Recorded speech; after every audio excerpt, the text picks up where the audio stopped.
हामीसँग हुनुहुन्छ युवा नेता पुण्य गौतम सर, यहाँलाई स्वागत छ। हजुर, धन्यवाद, नमस्ते। धरानको विषय पेचिलो बन्दै गयो। केही श्रमदाताहरूको भनाइलाई हामीले आधार मान्ने हो भने मेरो हर्क साम्पाङ तपाईँको एक्लै भइदिएको हो भने अथवा मेरो हर्क साम्पाङले एक्लै बनाएर चाहिँ यहाँ जे पनि गर्न सक्ने अवस्था रहेको रहेछ। त्यो कुरालाई हामी श्रमदान स्थलबाटै यहाँ आयौँ, प्रतिकारमा उत्रियौँ। अब यो नसोच्नुहोस् कि तपाईँ एक्लै छ भने कहिले नसोच्नु, हामी तपाईँको साथमा छौँ भनेर भन्नुभयो। अब यो कुराहरू हामीले धेरै छलफल गरिसकेका छौँ। अब पछिल्लो अपडेट चाहिँ के छ सर, कसरी बुझिरहनु भएको छ त?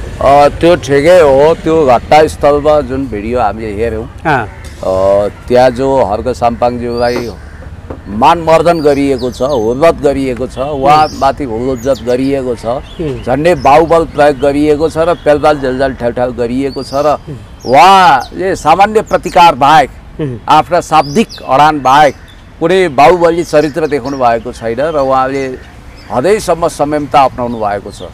यदि उहाँले संयमता अपनाउनु हुन्न थियो भने त्यहाँ रगतको खोलो बग्न सक्थ्यो र हर्क साम्पाङज्यूमाथि भौतिक हमलाको सम्भावना देखेरै श्रमदाताहरू श्रमस्थलबाट त्यहाँ आइपुगेका हुन् र उनीहरूले मौरीले जसरी रानुलाई बचाउँछ त्यसै गरी आफ्नो नेता, आफ्नो मूल व्यक्तित्व हर्क साम्पाङज्यूलाई बचाउन सफल भएका छन् र अहिले पनि उहाँको जीव ज्यानमाथि खतरा छ।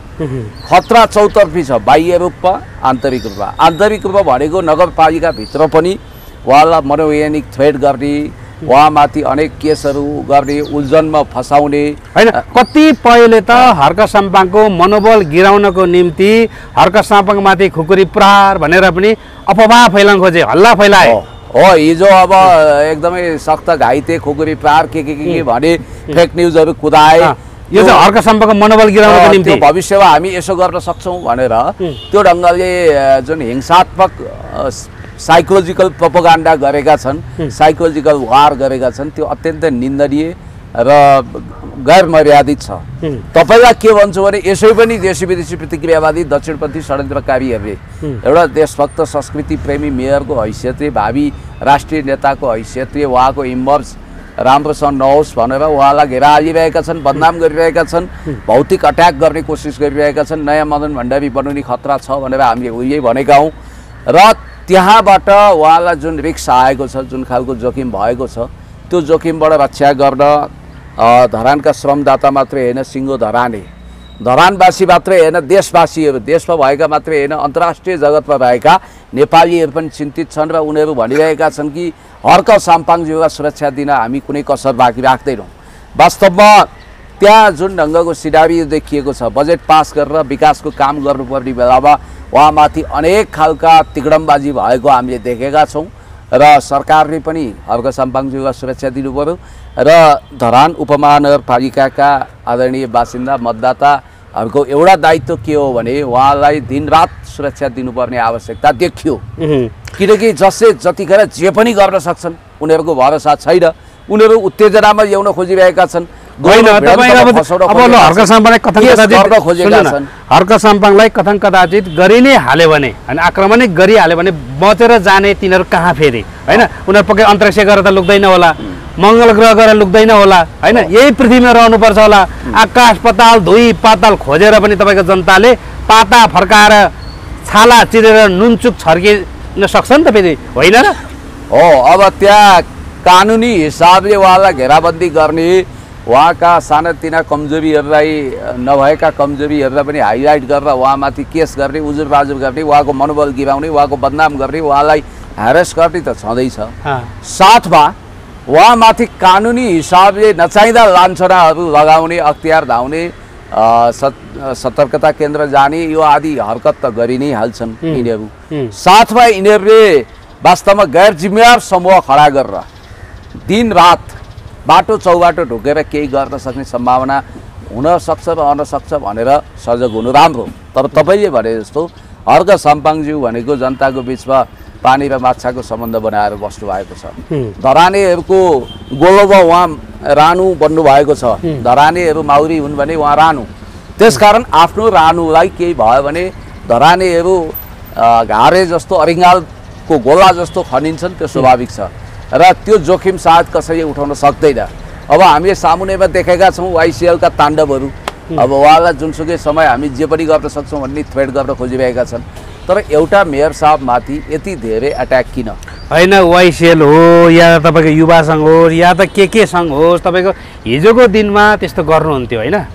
हिजोको दिनमा त तपाईँको माओवादी केन्द्रमा तपाईँको बन्दुक पड्काएर युद्ध लडेरै आएको हो। तर हिजोभन्दा आज समय फरक छ, त्यो गर्न सम्भव छैन नि आज त, होइन र?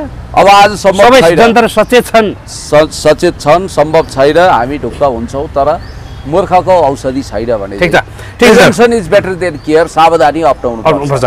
म अलिकति यहाँनिर अलिकति गहिरिएर जान चाहेँ।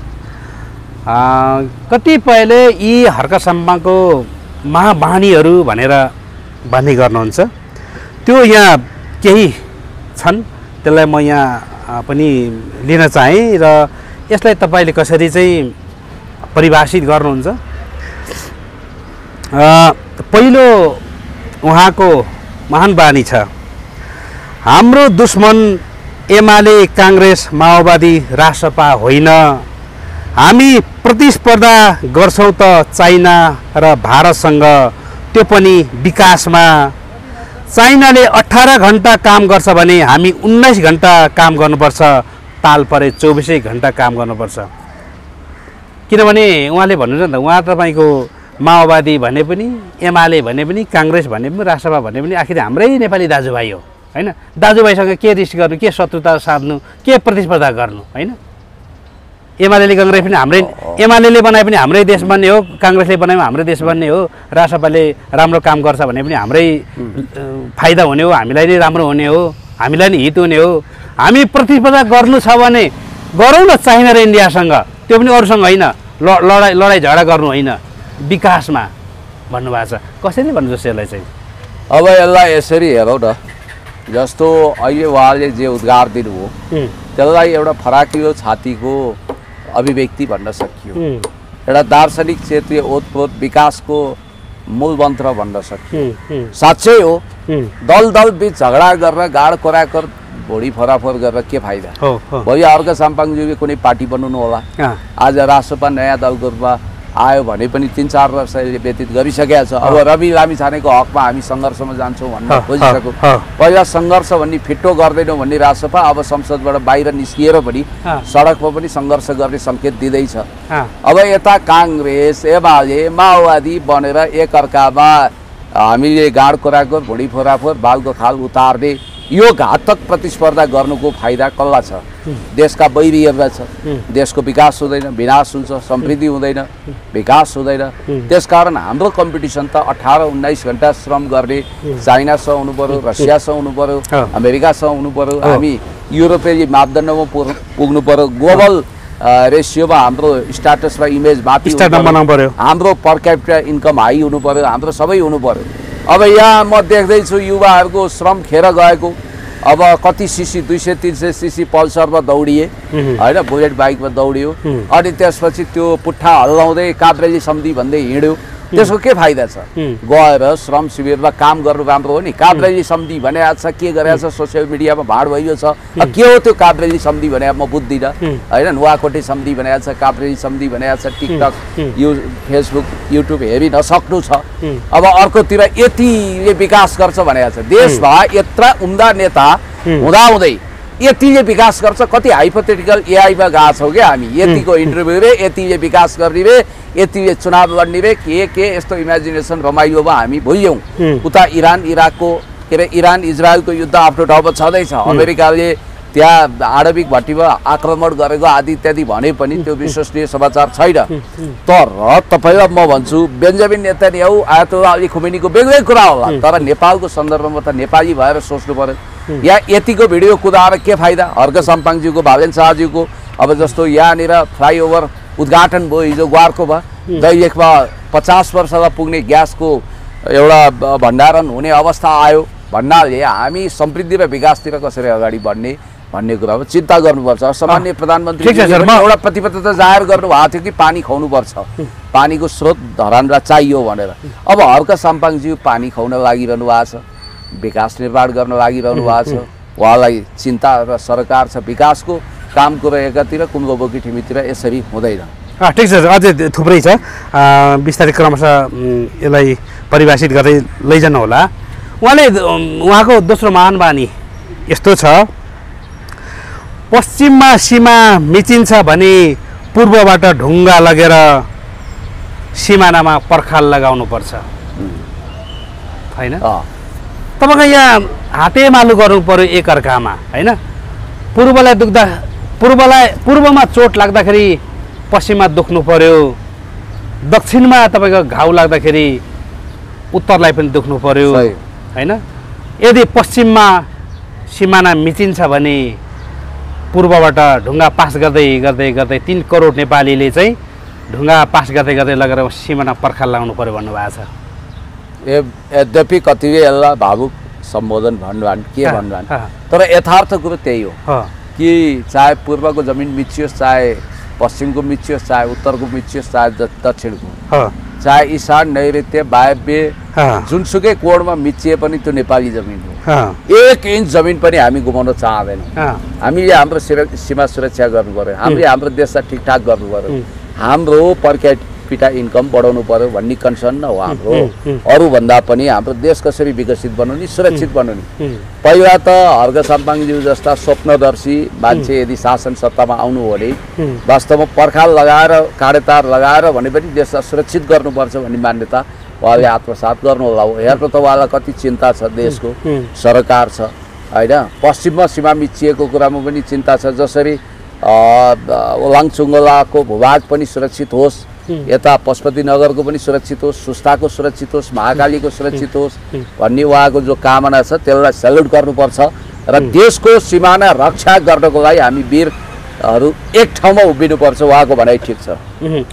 अर्को छ तपाईँको, मेरो काम रोपिदिने हो, फलेपछि जोसुकैले खाए पनि हुन्छ, किरा फटाङ्ग्राले पनि खानु पाउनुपर्छ, किनकि किरा फटाङ्ग्राको पनि प्राण हो, उसले पनि जिउन पाउनुपर्छ, प्राकृतिक देन हो। यो अद्भुत कुरा छ। जस्तो आजको राजनीति ज्यादै स्वार्थी भएर गयो। मै खाऊँ, मै लाऊँ, सुख सहेला मै गरौँ, कवि शिरोमणि लेखनाथ पौडेलले यो भन्नुभएको छ। स्वार्थी, अति स्वार्थी, आफूलाई पर्दा गुवा रुने, अरूको दुःखमा सुखमा नहाँस्ने, दुःखमा नरुने, अरूको घाउमा मलम नलगाउने, आफूलाई पर्दा आत्तिने, अनि आफूले लगाउने बाली आफै खाने, मै खाऊँ मै लाऊँ। अब त्यो बिचरा पशु पन्छीले खान पाओस्, त्यसको पनि पृथ्वी घर हो, त्यसको पनि डाली डालीमा बसेर गीत गाउने अधिकार छ, त्यसलाई पनि खाने अधिकार छ, त्यसलाई पनि फलफुलहरू खुवाउनुपर्छ, त्यसलाई पनि त्यसको पेट भर्नुपर्छ, चारो चाहिन्छ भन्ने उहाँको उद्गार महान छ। र तपाईँलाई मैले भनिहालेँ, धरानमा त्यही पवित्र उद्देश्यका साथ श्रम संस्कृति पार्क बनाइएको छ, स्थापना गरिएको छ, लटरम्ब फलफुलहरू लगाइएको छ, अब त फुलहरू फुलेका छन्, फल पनि लाग्लान्। त्यो महान उद्देश्यलाई एप्रिसिएट गर्नुपर्छ। र अब हामी के गरिदिन्छौँ भने अब चराचुरुङ्गी चराचर जीवात्मा जगतको लाई हामीले सिद्ध्याएका छौँ, उनीहरूलाई मारेर खाने कृत्य गरेका छौँ। तर उनीहरूको ज्यानको सरकार राख्ने महान मेयरको यो अभिव्यक्ति, हर्क साम्पाङज्यूको अभिव्यक्ति एक हिसाबले आध्यात्मिक पनि छ र मानवताले ओतप्रोत छ। प्राणी मात्रामा उहाँको दया माया करुणाको उत्कट नमुना हो। अब यहाँनिर नबुझ्नेहरूले उहाँलाई एकदम हिंसक स्वभावको, कडा स्वभावको, आफू बाहेक अरू नहेर्ने भन्छन्, तर उहाँ अरूको लागि पनि कति सोच्नुहुन्छ, कति मानवतावादी चिन्तन राख्नुहुन्छ। विश्वलाई नै एउटा ग्लोबल भिलेजको रूपमा देखेर सबै ठाउँका मान्छेहरू वसुधैव कुटुम्बकमको मन्त्रका साथ बाँचुन्, सबैलाई मान्छेको लागि धरती हो तर प्राणीहरूको पनि यो धरती हो भन्ने उहाँको अभिव्यक्तिलाई म सल्युट गर्छु। त्यस्तै उहाँको अर्को महान बानी छ, ऋण काढेर देश बनाउँछु भन्नु र छिमेकीसँग ऋण लिएर मासु भात खानु उस्तै हो। ऋण काढेर विकास गर्छु भन्दै अनुत्पादक क्षेत्रमा लगानी गर्ने चलनको म विरोधी हुँ भन्नुभएको छ, होइन? तपाईँको अलिकति अब ऋण काढेर अहिले नेपालमा चाहिँ सबै जे जति भइराखेको छ, अघि तपाईँले यो गरको ओभरपासको कुरा गर्नुभयो अथवा अरूको के कुरा गर्नुभयो, होइन? यो नेपालको आफ्नै स्रोत र साधनले गरेको होइन। यसमा तपाईँको अर्बौँ खर्बौँ चाहिँ तपाईँको विदेशी ऋण ल्याइएको छ। त्यो ल्याइएको विदेशी ऋण मध्येबाट 50% जति चाहिँ तपाईँको कमिसन र यताउता चन्दामै सकिन्छ भने 50%ले गरे जस्तो गरिन्छ। जस्तै गरको फ्लाइओभरको पनि अब कति गुणस्तरीय छ भन्ने कुरो त्यो होला, एक ठाउँमा होला। अब आफ्नै देशको स्रोत साधन तपाईँको मेन कुरो, पहिलो कुरो नेपालमा उद्योग कल कारखाना खोल्नु पऱ्यो, अनि उत्पादन बढाउनु पऱ्यो, देशको जिडिपी बढाउनु पऱ्यो, अनि राजस्व बढाउनु पऱ्यो, राज्यको सम्पत्ति थुपार्नु पऱ्यो, अनि त्यो राज्यको सम्पत्तिले तपाईँको विकास गर्नु पऱ्यो। यो चाहिँ हो, अथवा हामीसँग छँदै छैन, अब श्रमदान गरौँ भन्ने देखियो। हजुरले कसरी परिभाषा गर्नुहुन्छ? सही हो। अब जस्तो हामीले आफ्नो इन्कम जेनेरेट कसरी गर्ने, क्यापिटल पुँजी कसरी निर्माण गर्ने होइन, इन्फ्रास्ट्रक्चर डेभलपमेन्टको लागि हामीले आत्मनिर्भर कसरी हुने, सेल्फ रिलायन्सको कुरा छ, यहाँ आत्मनिर्भरताको कुरा छ, स्वाधीन अर्थतन्त्रको सवाल छ भन्ने बित्तिकै हामीले अब सुनको कमण्डलुमा कति भेग माग्ने, हामीसँग आफै यत्रो जल जमिन जङ्गल सबै छ, कच्चा पदार्थहरू छ। अब हामीले हाम्रो यो इन्डस्ट्रिजहरू कसरी स्थापित गर्ने, म्यानुफ्याक्चरिङ उद्योग कसरी स्थापना गर्ने भन्ने कुरा सोच्नुपर्छ। हामी सफ्टवेयरमा मात्रै प्रगति गरेर हुँदैन, हार्डवेयरमा पनि जानुपर्छ, साइन्टिफिक डिस्कभर गर्नुपर्छ भन्ने कुरा पनि छँदैछ। अनि अर्को कुरो मैले तपाईँलाई के भनौँ भने, यही मेसोमा याद गर्नु होला, यही मेसोमा हामीले महत्त्वपूर्ण कुरा के ठान्नुपर्छ भने याद गर्नु होला है, पोइन्ट टु बी नोटेड। हामी आफ्नो जल सम्पदा, यति अपार सम्पदालाई खेर जान दिइरहेका छौँ। उहाँले भनेको अब ऋण ल्याएर पहिला घिउ भात खाने भन्थे, अहिले उहाँले मासु भात भन्नुभएको छ, कुरो एउटै हो होइन, संस्कार अनुसारको उखान टुक्का हो। अब वास्तवमा हामीले आफू जे छ त्यो त्यसमा रमाउनु पर्छ। यसको मतलब अनुदान नलिने, ऋण नलिने भन्ने हुँदैन। ऋण कुन शर्तमा लिने, अनुदान कसरी लिने, सैन्य रणनीतिसँग जोडिएको अनुदान पनि घातक हुन्छ भनेर हामीले बहस गरेका छौँ। जस्तो मिलेनियम च्यालेन्ज कर्पोरेसन एमसिसी को अनुदान भनेको इन्डो पेसिफिक स्टडीजसँग जोडिएको छ भनियो, सैन्य रणनीति। त्यसकारण त्यो भले अनुदान थियो, अरबौं रुपियाँको अनुदान थियो, तर त्यो अनुदानमाथि विवाद उठ्यो, आन्दोलन भयो होइन, अन्ततगत के भयो गोलबाल भयो। अब यतापट्टि आएर ऋणको कुरा गर्ने हो भने ऋणको सदुपयोग हामीले गर्न सक्छौँ। चाइनाले पनि ऋण लिएरै बनायो, सिङ्गापुरले पनि आवधिकृत ऋण लियो, स्वीकार गर्यो, तर त्यहाँ शासक कस्ता थिए, प्रशासक कस्ता थिए भने होइन। तपाईँको सिङ्गापुरको कुरा नि हुटुटी थियो। हजुर, सिङ्गापुरको कुरा यहाँले गर्दाखेरि चाहिँ मलाई अलिकति भन्न मन लाग्यो। जब तपाईँको सिङ्गापुर एउटा देशको रूपमा स्थापित भयो होइन, त्यस पछाडि ली कुआन यूलाई विश्वले सहयोग गर्न खोज्यो। त्यहाँनिर कति पैसा दिउँ, कति खाद्यान्न दिउँ, के दिउँ भनेर चाहिँ सहयोगको वर्षा गराउन खोजे। त्यति बेला ली कुआन यूले के भन्नुभयो रे भन्दाखेरि, मलाई कसैले पैसा नदिनु, कसैले खाद्यान्न केही पनि दिनु पर्दैन, बरु तपाईँहरूले मेरो देशमा आएर उद्योग कल कारखाना खोलिदिनुहोस्, अनि त्यो उद्योग कल कारखानामा मेरो जनताले रोजगारी गरून्, रोजगारी पाउन् भन्नुभयो अरे। तपाईँको के लाग्छ हजुरलाई? जसरी कसैलाई 1 किलो माछा किनेर लो मजाले बनाएर खाऊ, पकाएर खाऊ है भन्नुभन्दा बरु उसलाई माछा मार्ने कला सिकायो भने दीर्घकालीन भयो नि। यस्तै सिङ्गापुरको कुरो पनि होइन, माछा तपाईँले ठिकै भन्नु, माछाको प्रसङ्ग आयो, त्यो कुनै समय माछा मार्ने एउटा द्वीप थियो, प्रायद्वीप थियो, त्यसलाई झिङ्गापुर जस्तो देशलाई सिङ्गापुर बनाएको भन्ने एउटा आह्वान नै छ। त्यसरी उनले काया पलट गरे। From third world country to first world पढ्दा चकित परिन्छ। उनको हुन त उनी इन्जिनियर थिए, उनले भनेका थिए देश धनी भएपछि हाम्रा प्रधानमन्त्रीहरूले, हाम्रा शासकहरूले सिइओ सरह तलब लिनेछन्, अहिले हामी एकदम न्यूनतम तलबमा काम गर्छौँ। ठुलो त्याग गरे, चाइनाले पनि त्याग गर्यो, चाइनाले पनि अमेरिकी ऋण अनुदान स्वीकारेकै हो, विदेशी ऋण अनुदान स्वीकार्यो। भले अहिले अमेरिका चाइनाको ऋणमा चुरुम्बट छ होइन, ट्रिलियन्स अफ डलर चाइनिज ऋण बोकेको छ बोन्डको रूपमा, ठुलो बोन्ड ट्रेजरी उसले चाइनाले खरिद गरेको छ अमेरिकाको। त तपाईँलाई मैले भनिहालौँ कि हामीले सकेसम्म आफ्नै आन्तरिक पुँजी परिचालन गरेर, सिप र श्रमदान गरेर, यहाँ पुँजी औजार सिप सबैलाई एकट्ठा गरेर देश विकसित गर्नुपर्छ। होइन त्यसले सकिएन, अब हामीलाई एकदम अप्ठ्यारो समस्या भयो भने हामीले गर्ने के हो भने, हामीले सिङ्गापुरले पनि केही अनुदान त लिएको छ, पक्कै चाइनाबाट लियो होइन, केही देशहरूबाट लियो, तर अनुदान स्वीकार्न सकियो। र स्ट्रक्चरल एडजस्टमेन्ट प्रोग्राम अन्तर्गत जसरी वर्ल्ड ब्याङ्कले ऋण दिन्छ, आइएमएफले ऋण दिन्छ, त्यसका शर्तहरू हुन्छ।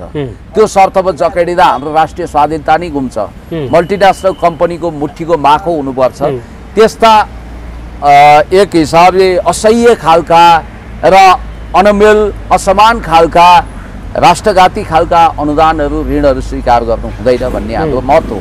र हर्क सम्पाङजी कहाँ प्र्याक्टिकल हुनुहुन्छ भने उहाँले ठिक छ हाम्रो देश त्यस्तो कङ्गालै छैन, हरि कङ्गालै छैन, हामी सडकमै आइसकेका छैनौँ, हामी त्यति पत्रु छैनौँ, हामीले वास्तवमा हाम्रो सिप संसाधन प्रयोग गर्न नजानेका हौँ, यसलाई फुल दोहन गरौँ, श्रम शक्तिको प्रयोग गरौँ, युटिलाइज गरौँ र देश बनाऊँ।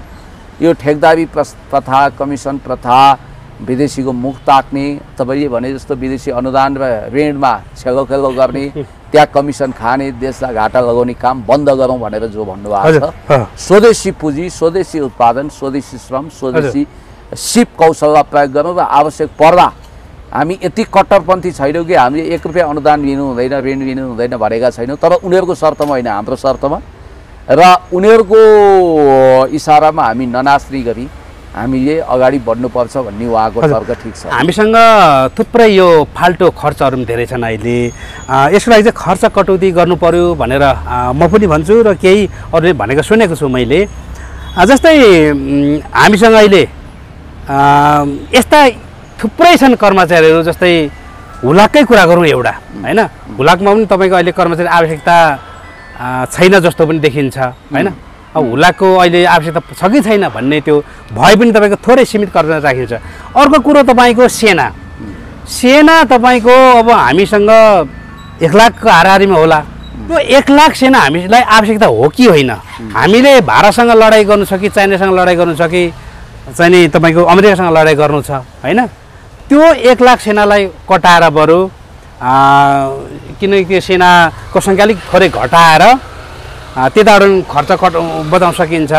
अन्य थुप्रै कर्मचारीहरू पनि कोही घाम तापेर बसिरहेका छन् कर्मचारीहरू होइन, थुप्रै हुनुहुन्छ। त्यहाँदेखि ठिक्क छिटो छरितो बनाउनु पऱ्यो हरेक कार्यालयहरूमा, आवश्यकताभन्दा बढी कर्मचारी राख्नु भएन होइन, खर्च कटौती हुन्छ। तपाईँको चाहिँ यो प्रदेश पनि बढी भइरहेछ यहाँ भन्छ कतिपयले होइन, एकैचोटि केन्द्रदेखि स्थानीय तह पुऱ्यायो भने हुने रहेछ, काम चल्ने रहेछ भन्ने राखेका छन् कतिले। अब त्यो साँच्चीकै हो कि? तपाईँको प्रदेशमा त तपाईँको अझै अर्बौँ खर्बौँ चाहिँ नि व्ययभार बढेको छ, यो मुख्यमन्त्री चाहिँ नि प्रदेश प्रमुख, मन्त्रीहरू, त्यसको चाहिँ मन्त्रालयका कर्मचारीहरू यहाँ त्यहाँ गर्दा त खर्बौँ चाहिँ राजस्व भार बढाएको छ। काम चाहिँ के चाहिँ गरिरहेको छ प्रदेशले? आखिर केन्द्र र तपाईँको स्थानीय सरकार हुँदा पनि काम चल्ने रहेछ कि भन्ने पनि बहस गरिरहेका छन् होइन। यस्ता थुप्रै छन्।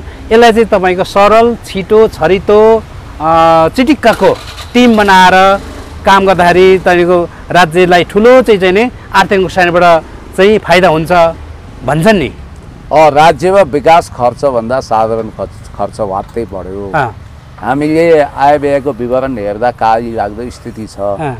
राजस्वको अनुमानित लक्ष्य हासिल भएको छैन अनि विदेशी ऋण वात्तै बढेको छ। शोधनान्तर व्यापार घाटा धेरै छ। विदेशी मुद्राको संचिति बढेको त देखिन्छ, तर त्यो सन्तोषजनक छैन। अनि रेमिटेन्स घट्दो क्रममा छ, बढ्दो छैन यसो तथ्याङ्कहरू हेर्दा। अर्को कुरो तपाईँलाई म भनौँ, आयात निर्यातको अवस्था धान्न एकदम मुस्किल छ। हामीले आयात एकदम न्यूनतम गरेका छौँ र निर्यात न्यूनतम गरेका छौँ र आयात व्यापक छ। यसै गर्दा हाम्रो व्यापार असन्तुलनले गर्दा हामीलाई ट्रेड डेफिसिटमा लाग्यो, ट्रेड लसमा छौँ हामी, ट्रेड ब्यालेन्समा पनि छैनौँ। अब कता ट्रेड नाफा गर्न त हामी अहिले त्यो परिकल्पना पनि गर्न सक्दैनौँ। नेताहरू गफास्टक भयो। वास्तवमा भन्ने हो भने भिजन कसैसँग छैन। मन्त्रीमण्डलमा जाने, जाहिर खाने, बस बाटो तताउने, आफ्नो घर बनाउने, आफूलाई सुखी शान्त राख्ने, देश फाँडमा जाओस् भन्ने तरिकाले तदर्थवादी शैलीमा देश चल्यो। यसरी विकास हुँदैन। विकास गर्नको लागि भिजन चाहिन्छ, मिसन चाहिन्छ, लक्ष्य चाहिन्छ, भविष्य चाहिन्छ। त तपाईँले अघि भन्नुभयो जस्तो सेनाको सङ्ख्याको विषयमा डिबेट चल्यो, तर हाम्रो डिजास्टर म्यानेजमेन्टकोदेखि अन्य कुराहरू हेर्दा र राष्ट्रिय मनोबलको लागि हाम्रो 3 करोडभन्दा अलिकति बढी नै जनसङ्ख्या भइसक्यो। यस्तो बेलामा 1 लाख सेनाको बारेमा हामीले धेरै टाउको नदुखाए पनि हुन्छ, किनभने सेना भनेको राष्ट्रिय मनोबल पनि हो। त्यसले युद्ध नै लड्छ भनेर त्यो सधैँ खडा गरिँदैन। डिजास्टर म्यानेजमेन्टमा पनि काम लाग्छ र यो राष्ट्रको सेना हो र राष्ट्रको सेनालाई डिसइन्टिग्रेट हुन पनि दिनु हुँदैन भन्ने आफ्नो तर्क छँदैछ। अब यो शनिबागले पनि सेनालाई घटाउँ भन्ने प्रस्ताव राख्नु भएको थियो, माओवादीले पनि राखेका थिए। र यो जोखिमपूर्ण पनि छ, किनभने नेपाली सेनासँग सिधै टक्कर त्यो टक्कर होइन, सेनासँग टक्कर होइन, तपाईँको बिस्तारै उहाँहरूको पदावधि सकिन्छ, नयाँ भर्ना नलियो भने आफै साइजमा आइहाल्छ। एसएसआर मोडल भन्थ्यो कि सेक्युरिटी सेक्टर रिफर्म, हजुर यो कार्यक्रम पनि नआएको होइन, सेनाको मोडालिटीको विषयमा पनि छलफल नभएको होइन। तर अब यो अलिकति गहन भेग र जोखिमपूर्ण विषय हुनाले, रिस्की फ्याक्टर हुनाले यसमा हामी धेरै डिस्कस नगरौँ। जहाँसम्म कर्मचारीको कुरा छ, ओभर स्टाफिङ भयो कि होइन, हामी कहाँ स्थायी कर्मचारीहरू लिने प्रबन्ध कतिको गर्ने, करार नगर्ने कि होइन, सिधै तपाईँको कन्ट्र्याक्ट बेसमा कर्मचारी राखेर पछि पेन्सन दिँदा राज्यको खरबौँ अरबौँ रुपियाँ गएको छ। कर्मचारी शिक्षक गरेर हामी जो पेन्सन दिन्छौँ त्यसले राज्यको खरबौँ रुपियाँ गएको छ र विकास निर्माण भएको छैन।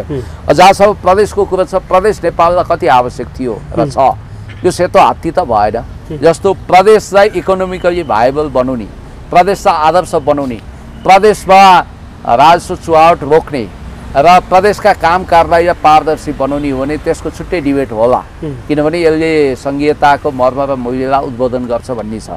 तर हाम्रो प्रशासनिक विभाजन गर्दा प्रदेशले के देशलाई सुखी बनायो, शान्त बनायो, प्रदेशमा अरबौँ खरबौँ बजेट अहिले एलोकेट गर्नु परेको छ, त्यो कुराले विकास हुन्थ्यो भन्ने कुरा पनि चलेको छ। यद्यपि यो पनि एउटा जङ्गी बहसको विषय हुनसक्छ, यो जोखिमपूर्ण पनि छ, जङ्गी बहसको विषय पनि हो। देशलाई जस्तो चाइनामा प्रदेश चाहिएको छैन, चाइना भनेको कसरी विकसित भयो भने चाइनाको राज्य प्रणाली चुस्त दुरुस्त छ, त्यहाँ म्यानुफ्याक्चरिङ सिस्टम छ, त्यहाँ गफास्ट गरेको काम छैन। हामी कहाँ गफ जोत्नेहरू धेरै भए, भत्ता बुझ्ने गफ जोत्ने, कति बोल्ने, कति भावना र विचार सम्प्रेषण गर्ने, अनि डेमोक्रेसीको नाउँमा लुटतन्त्र, डेमोक्रेसीको नाउँमा छाडातन्त्र, जसले जे बोले पनि हुने र बसी बसी खाने सिस्टमले देश बिग्रियो र हामीले ऋण काटेर घिउ खाने वा मासु खाने चलन हटाउनुपर्छ र श्रम संस्कृतिको जग हाल्नुपर्छ।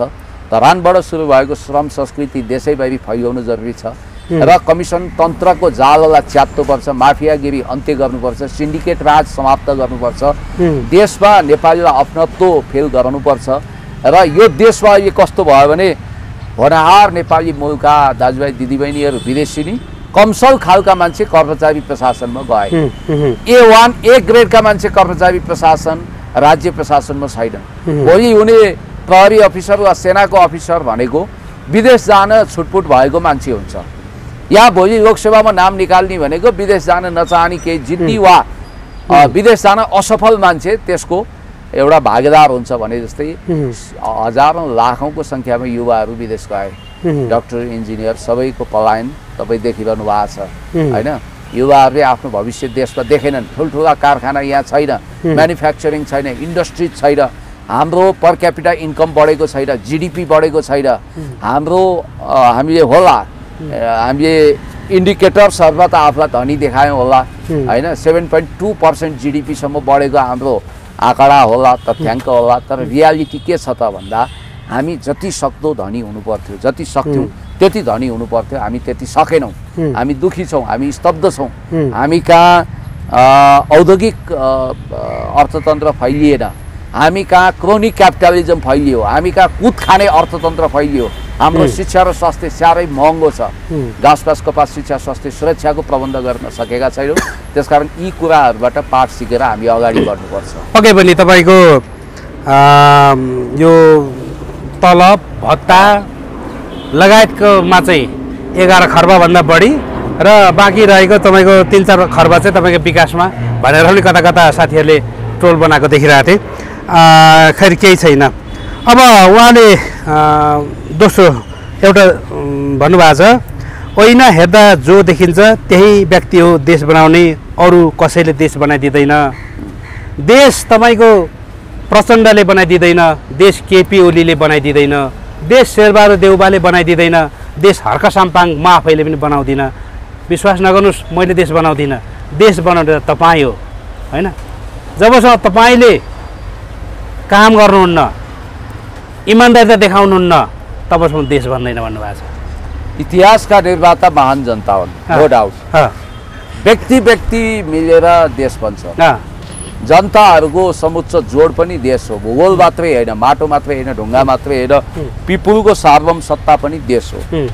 देशको तपाईँ पनि एउटा इकाइ हो, हिस्सा हो, म पनि एउटा हिस्सा हो। हामी सबैले आफ्नो दायित्व आफ्नो ठाउँमा निर्वाह गर्नु र व्यक्तिगत धर्म निर्वाह गर्नु, राजकीय धर्म निर्वाह गर्नु पनि एउटा खालको दायित्व हो। अब यहाँनिर मान्छेलाई के भ्रम छ भने हामी मुख ताक्छौँ नेतृत्वको। हो, देश बनाउने कुराको नेतृत्व चाहिँ गर्न सक्छ। एउटा मेयरले स्थानीय तहको नेतृत्व गर्न सक्छ, एउटा सांसदले आफ्नो क्षेत्रको नेतृत्व गर्न सक्छ, मन्त्रीले आफ्नो मन्त्रालयको नेतृत्व गर्न सक्छ, प्रधानमन्त्रीले देशको नेतृत्व गर्न सक्छ, हेड अफ द स्टेटले कन्स्टिट्युसनको रक्षा गर्न सक्छ, अदालतले संविधानको व्याख्या गर्न सक्छ। तपाईँले पत्रकारिताबाट योगदान दिन सक्नुहुन्छ। आफ्नो फिल्डमा गरिने चिर अविस्मरणीय योगदानहरूको कुल योगफल नै देश निर्माणको एउटा कोसे ढुङ्गा हो। तर यहाँ हामीलाई भ्रम के छ भने हामी मुख ताक्छौँ, फलानालाई चुनाव जितेर पठाइयो, जिताएर काम भन्ने सिनको भएको छैन भन्छौँ। त्यसले सिनको भएको छैन, कोही बात छैन। तपाईँले के गर्दै हुनुहुन्छ? अब अन्तिम एउटा महान बानी छ उहाँको, म फगत नगर प्रमुख बन्न मात्रै आएको होइन, यो देशको राजनीति र नेताको परिभाषा नै परिवर्तन गर्न आएको हुँ भन्नुभएको छ। सही कुरा हो, यो महावाणी हो। र देशलाई परिवर्तन गर्नु छ भने सुरुवात आफैबाट गर्नुपर्छ। देश परिवर्तनको बेडा उठाउनुपर्छ। आफूलाई परिवर्तन धेरैले गरे, तर देशलाई परिवर्तन गर्नुपर्छ। देशको मुहार बदल्नुपर्छ भन्ने दृढ इच्छा शक्ति र महान भावना विचारले उहाँ ओतप्रोत हुनुहुन्छ। उहाँलाई शुभकामना छ, बधाई छ। देशको ड्राइभिङ सिटमा बसेर उहाँले देश हाँक्ने मौका मिलोस्। हस्, थ्याङ्क यू सर। धन्यवाद।